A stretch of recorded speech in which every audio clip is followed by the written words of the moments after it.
They wept as they watched the basket float down the river. And they knew, even as it drifted away, that it was a feeble attempt to save their infant son. But it was the only path open to them. Pharaoh's edict to kill newborn boys was being carried out with grotesque precision. Pharaoh's soldiers were on the prowl. They came to the camp where the Israelites lived, searching for infant boys. They showed no mercy, no compassion or understanding. They would pull infant boys from the arms of sobbing mothers, begging that their sons' lives be spared, but the soldiers ignored their pleas. Fathers and young men attempted to shield the young from death, but they were no match for armed and trained soldiers of Pharaoh. In the efforts to save the infant boys, the men, too, were killed. There was no way for the Israelite parents to protect their children if they were kept at home. Sooner or later, Pharaoh's troops would come and find the child, and when they did, the child would die. The only way a child might be saved was to send him off, to cast him into the river, and that someone would see the child, take pity upon him, and raise him as their own. This hope, this fantasy, some called it, was the only comfort a parent had. For there were no options, no other way parents could protect their young. Yet for a parent to send off a child, even in the hopes of saving his life, felt wrong. Taking a child, placing him in a basket, casting him in the river, went against their natural instincts as parents. But saving their sons meant they had to take extraordinary action.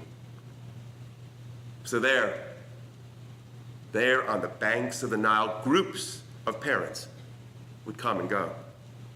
In the darkness of night, they would kiss their sons one last time, place their infant sons into the basket they had made from the reeds of the river, and push the basket into the river's current.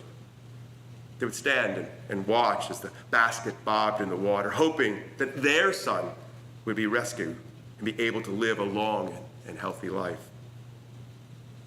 They would talk, these parents, about their hopes. That a stranger would see their infant boy in the basket, pull him from the river, and raise him as their own.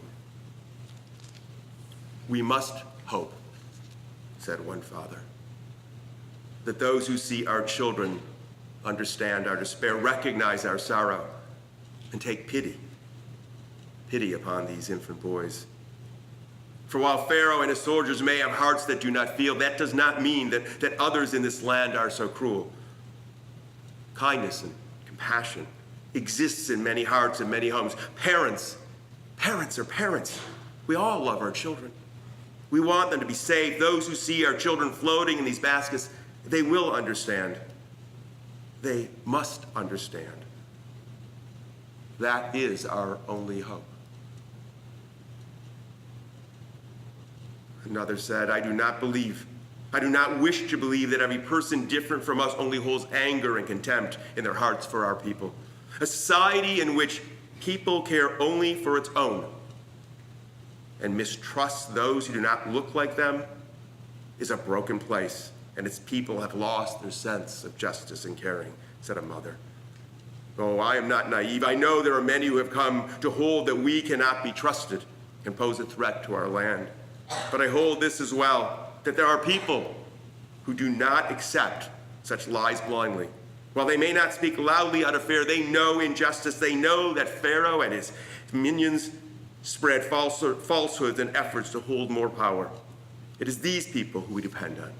People who know the truth. People who know that that we are not to be feared. That we are just like them, only wanting what is best for our children. That they know safety and freedom, health and long life. Such people who have humanity in their hearts, when these people see our infant sons, they will be stirred to action.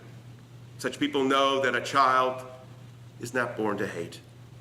When they see our children and they recognize their own children, they see the hope and the possibilities in the infant life just beginning.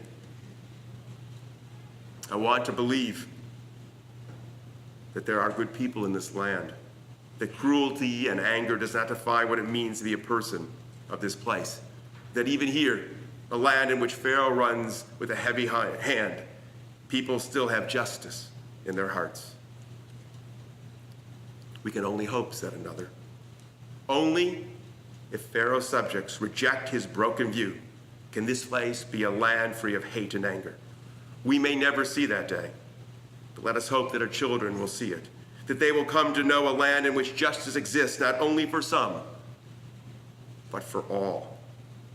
The children know safety, that people can live not in fear but in peace, that those who are different are not singled out and called traitor, that those who have less are not pushed down, but are helped to be raised up.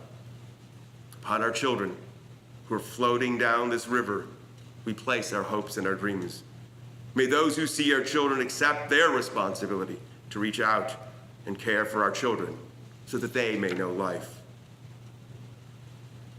They stayed at the river's edge as long as they could, watching the baskets as they drifted down the water until they were out of sight, until their children's fates were in the hands of those they did not know.